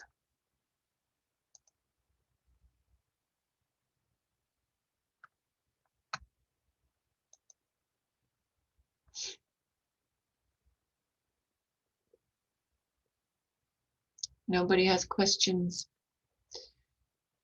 That's what our curriculum covers about the endocrine system. Hi, Alex. You look cute with that mask on.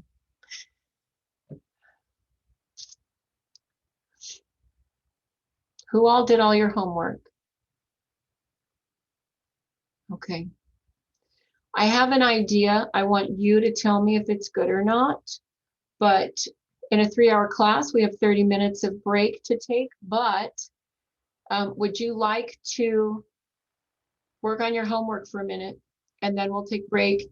It is 8 o'clock. Take break at 8:30 to 9. And we'll stay connected, and you just ask me questions if you want. All right? Would that be a waste of anyone's time?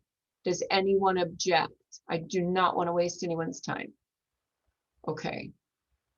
All right, good. Good.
By the way, if Thursday, if you can have a couple of pieces of paper and a few colored pencils, it'd be great. Because we're going to be talking about blood. Super fun. And I have a project for us to do. Okay. For Thursday.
So I haven't used this Cengage website before, but it let me do the quick checks. But when I click on the homework, nothing's popping up for me. I don't know if I'm doing that wrong.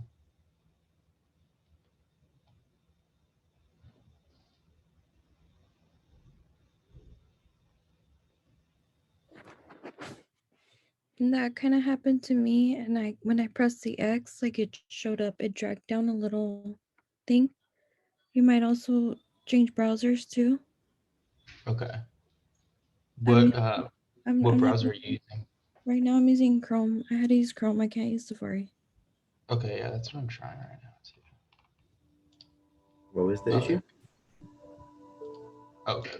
It just worked this time. When I was clicking on homework, just nothing was popping up for me, but it's working now. Thank you.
Out of curiosity, does anybody here? You guys, it's after 8:30. You're welcome to go ahead and go on break and finish your day out, and we'll meet again Thursday. Okay. Are you guys doing okay? Did you get a lot done? Good use of your time. Well spent. Okay. Okay, good, good. And then we will have class again on Thursday, and we have study hall tomorrow evening. Do you want to do a study hall, or do you want to wait and see what happens? And we have one on Saturday morning for sure at 10, right? For anybody that wants to come, not mandatory. You want to hold off on tomorrow night, or do you want to go for it? I do have a question. When do you think we'll have the study All guide right, for Thursday, okay? Thursday at 6. Dr. And then Lewis? text me, or can you guys hear? We can hear you, but I don't think you can hear us. Text or email. Dr. Lewis? Oh, can you guys hear me? Yeah. Yeah. I got a nod. Okay, Bree, you're not muted, but I still can't hear you. Okay. Okay. You can't hear I'll me? just be the lady that yells louder and louder and louder, like I had 6 kids and oh well. All right. You're no one, We'll Dr. start Lewis? out the rest of I think study hall her on Thursday. volume is down. She does this sometimes. Does it all the time. You just want to stay here. Thank you, Zarpana. Bye. I'll see you later. Wait, no, Okay. no. Good night. No, Good no, night. no. I'll see you Thursday. Have a wonderful couple of days. No. Okay. I'm not hearing anybody. I'm just talking to myself. We're trying. Email or text if I can help in any way possible. Emily, do you have her number? Can you call her really quick? I don't have her number. Oh, did Emily already leave? Does anyone have her number to call her? I saw it on the canvas, but I'll check. I got it. You guys. Allison's. We're trying Did to you, talk to you. Dr. Lewis, can you hear us? You're right. I have you all muted. Like, okay, you're up. Can you hear us? Okay, so I had a question. Loud and clear. This is great. So I was trying to ask you when you're going to have the study guide for next week's exam. Study guide? Because I think that'll Ma'am. determine if I want to go to study hall tomorrow. Do we already have an exam next week? Yes, we do. Yeah, it says weeks 2, 4, 6, 7, and 8 on our syllabus or whatever. Well, that's like we had last time, right? Yes. So this is going to be a lab exam? It says exam. It doesn't. The only lab exam we have, it says, is the lab final. We don't have like lab exams throughout the. They're all the same. Course. Because they're all the same. Okay. I will not have that study guide made by. They have a generic one now that, you know, when I don't see the questions and I don't see the test, I don't see that there's a study hall that goes with that. I will do that before tomorrow night. Okay. And then how many of you have class on Friday? Everybody or nobody? 1 person has class on Friday night. 2 people have class on 3, 4. Well, 5. It's getting bad here. So we're not going to have study hall on Friday night. 6. Okay, so we can have study hall on Saturday morning and Monday. Are y'all good with Monday? Yeah, I can do it on Mondays. Are you going to be making cahoots like you did last class? Oh, I could, Megan. Please, they really help. That would be nice. They really help. Okay. I don't know if I'll pass without them. Yeah, I'm scared. If you don't make Do you them, remember that girl? Do you remember that girl breakfast at Tiffany's? You look like her tonight. Who was that? Who's that girl? Breakfast at Tiffany's? Do you guys Audrey see Hepburn. Megan? Audrey Hepburn. Yeah. You're Audrey Hepburn looking tonight. I mean, I know she's not as cool as you are, but still, it's pretty. So let's plan on Saturday at 10 and Monday at 6. Okay, but was that a yes to the Kahoots? I'll try. I just honestly just I'll like try. 24 hours, but 24 hours before the exam with a Kahoot, and I'll be Yeah. golden. Yeah, just a few days before, like, yeah, like 2 days before the exam with Kahoots. I'll do my best. That would be really helpful. I'll do my best. Yeah, I know you guys care because you could, you all played them more than 100 times, some of them. And so, okay, I will do my best. Well, to it's have because that. we have to make a B in this class. I know. Hey, So and we we have have to everybody. We didn't lose anybody. So So I think the Kahoots are better than the study guide. So you probably shouldn't even make a study guide, just do all Kahoots. they're the same. If you print this Kahoot, you have a study guide. Okay. Okay, we have, oh, is Jay gone? Oh no, he left when all that fiasco. I couldn't hear anybody. Connor, do you know what Kahoots are?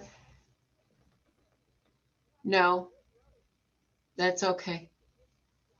Kahoots are a game that it's just a digital, like a game you play while you're in line or waiting for your tires to be changed, or you just, and I can show you people where it is, or some of these people can show you all where it is to just practice questions. And I'll give you this much material. I'll give you plenty of material. It's just an easy way to go through all the facts of the class. And quick and it's like working on Quizlet. Have you done Quizlet?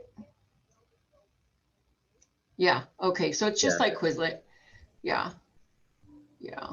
So it allows, like, I can't give you any test questions. I can't tell you what's on the, I don't want to go to jail, but they're really nice to just a review. So we go with that. Thank you. Okay. I'll do my best, and I'm glad we got volumes sorted out.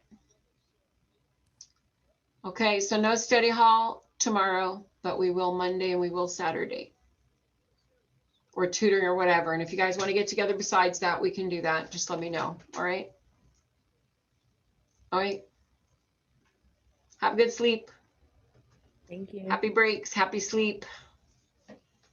Thank you. See y'all Thursday. Oh, Have a good thank night. you. See you Thursday.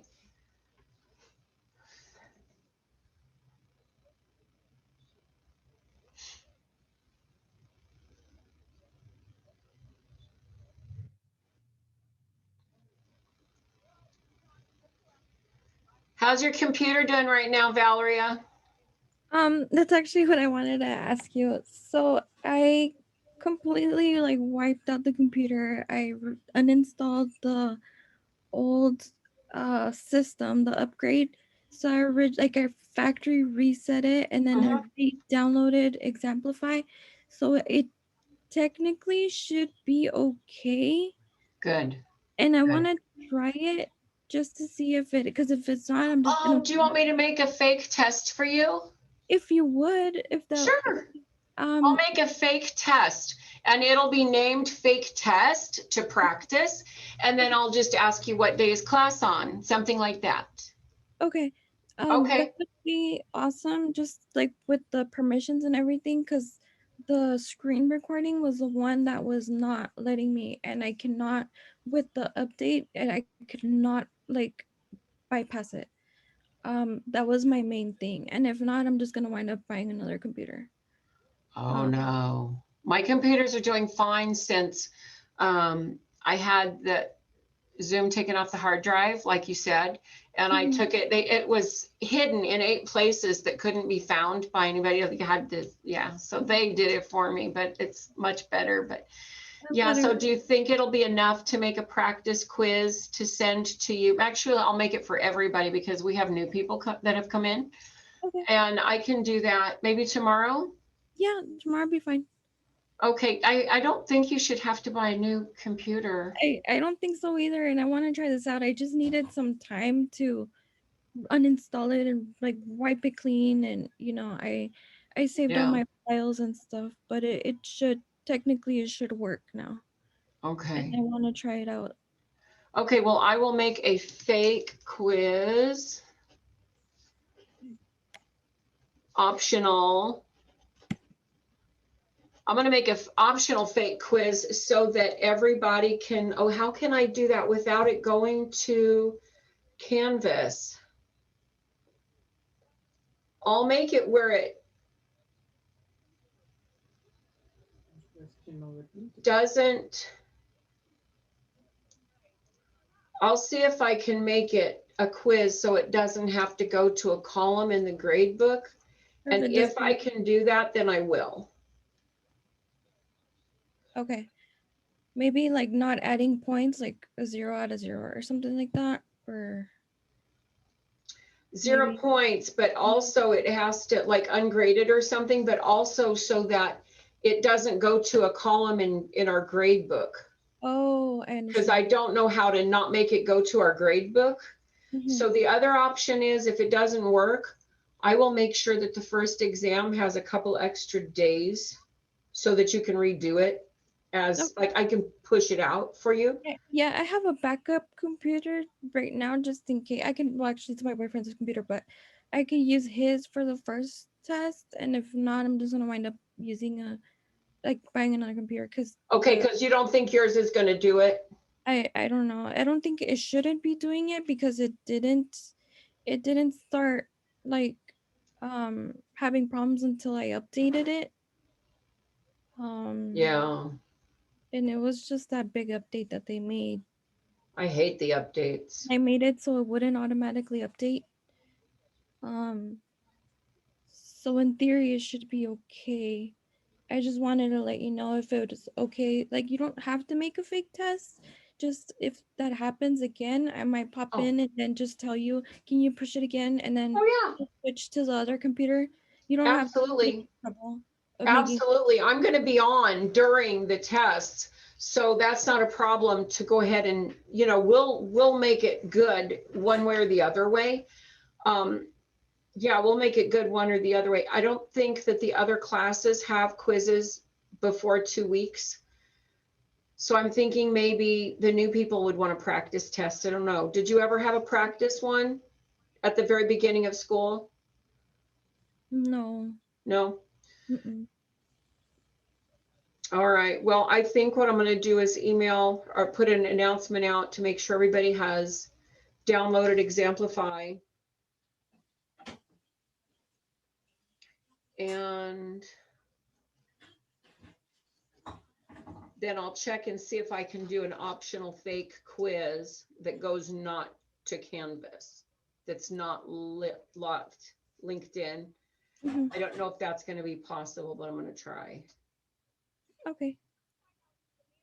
If it doesn't work, if you don't get a fake quiz pushed to you tomorrow, then know that, okay, we'll have to just redo the one. It'll be all right. Okay. Okay. Thank you. My pleasure. That's all I wanted to ask. All right. Well, the tech trouble, it's such a pain. Yeah. We'll get through it though, and it'll be great. Okay. Well, Have a thank you. good sleep. Good night. Thank you. Appreciate it. Have a good sleep.